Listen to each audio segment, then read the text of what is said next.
recapitulando un poco lo que charlamos en el video anterior, creo que lo importante aquí es tener en claro cuál es el rol de los intelectuales.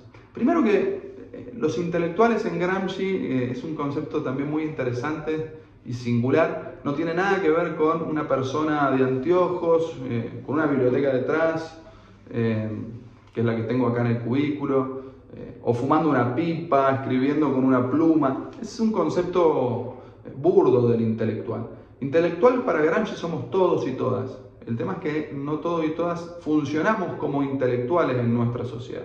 Somos intelectuales porque aún la persona que realiza el trabajo manual o agrario que pueda resultar a uno más extraño, bueno, esa persona requiere de conocimiento para realizar esa tarea y por tanto es un intelectual. El tema es que no está generando, difundiendo un conjunto de ideas, una cosmovisión, ni dando forma a un sentido común.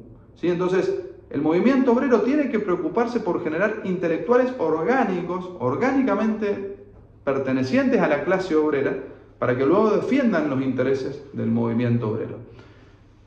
Y el objetivo de esto es, básicamente, contar con un grupo de individuos, ¿sí?, intelectuales, que desnaturalicen aquellos conceptos que dan forma al sentido común del capitalismo, ¿sí? Un sentido común, como yo les decía, que se nos presenta como algo natural, ¿sí?, pero que en realidad ha sido artificialmente diseñado, artificialmente difundido por intelectuales orgánicos a las clases dominantes, con el objetivo de ¿qué? Básicamente de justificar la explotación de los propietarios de los medios de producción por sobre la mano de obra asalariada. Entonces, nuestro sentido común está colonizado y el colonizador quiere que naturalicemos la existencia de la propiedad privada, por ejemplo. Algo que se ha conseguido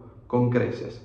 Por ejemplo, debido a esta razón, si usted ha tomado un colectivo hoy, en estos días, el transporte público, haya tenido que pagar un boleto, ¿sí? Y cuando hizo el pago de ese boleto le pareció normal y natural que todas las cosas tengan un costo y deban ser asumido ese costo de ese boleto por el pasajero.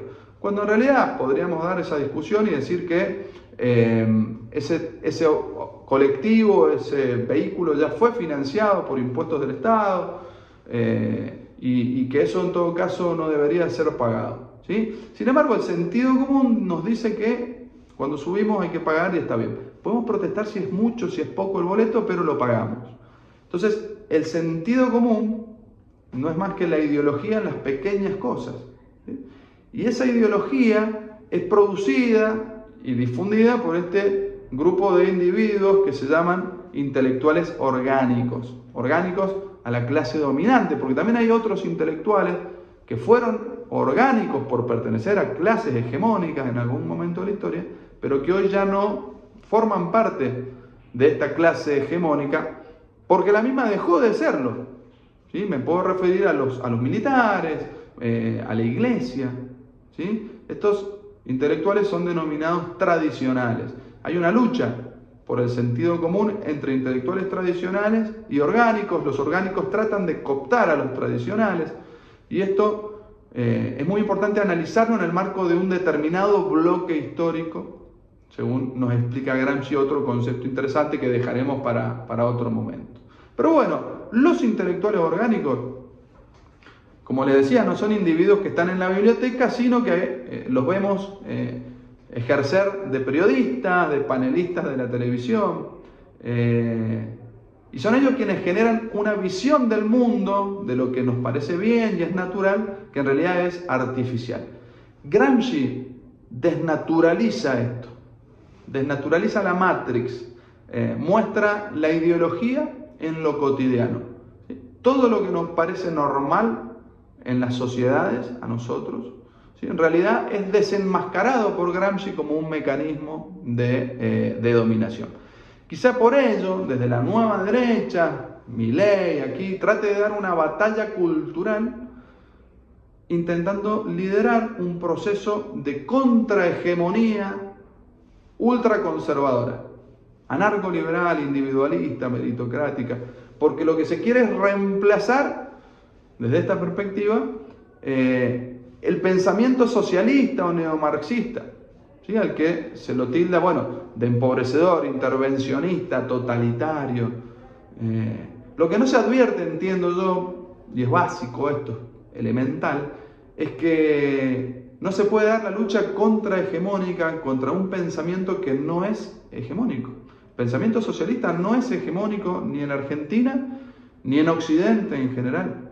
No es el socialismo o el marxismo o el kirchnerismo, quien controla los medios de producción de hegemonía en el mundo, ¿sí? La prensa, las escuelas, las iglesias. En el mundo, al menos desde la caída del muro de Berlín, desde la disolución de la Unión de Repúblicas Socialistas Soviéticas, quien produce, quien difunde globalmente un sentido común que en apariencia está desideologizado, las ideologías murieron al parecer, así se intentó difundir, pero en realidad lo que se hace es legitimar, apuntalar los intereses de una clase hegemónica por parte de estos intelectuales orgánicos del capitalismo. Pero eso no importa, no le importa a esta extrema derecha global que se está inspirando en la vieja izquierda gramsciana para presentar esta especie de contrahegemonía al marxismo cultural. Por eso es que se usan estas categorías de batalla cultural, ¿sí? Se está tratando de vaciar de contenido este tipo de categorías conceptuales, porque ustedes saben que el poder es experto en doble hermenéutica, es decir, en vaciar de contenido algunas ideas para luego volver a llenarlas con otro sentido común que mejor les convenga, y hasta convertirlas, estas ideas, en significantes vacíos o incluso en sus opuestos. Por otro lado, se hace un mal uso de las categorías analíticas.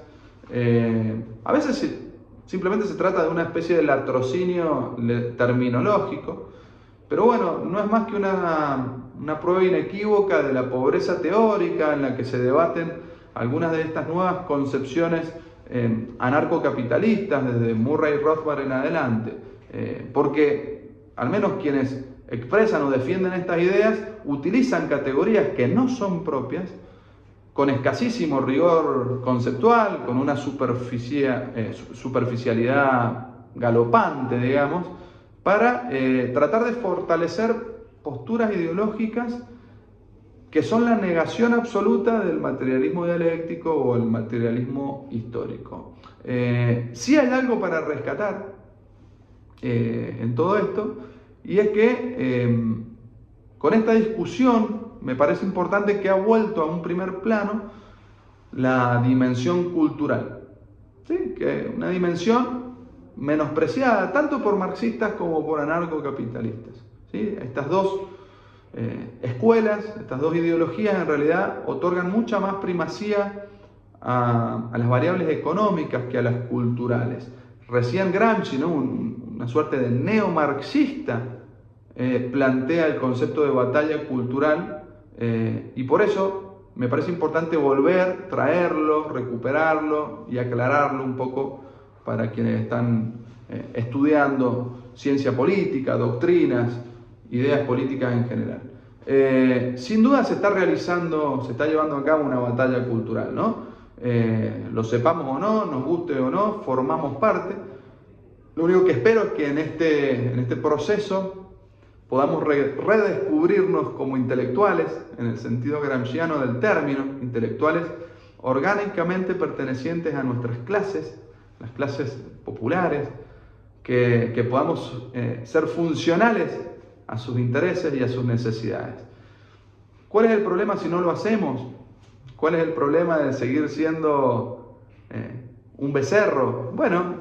No notar quizá el collar, no notarnos que estamos encadenados, naturalizar el corral, naturalizar la jaula. Ese es el problema, que el dispositivo de dominación, diría Foucault, se encuentre invisibilizado. ¿Sí? ¿Por qué? Porque no hay poder más eficiente que el poder que no se ve. Gracias y hasta pronto.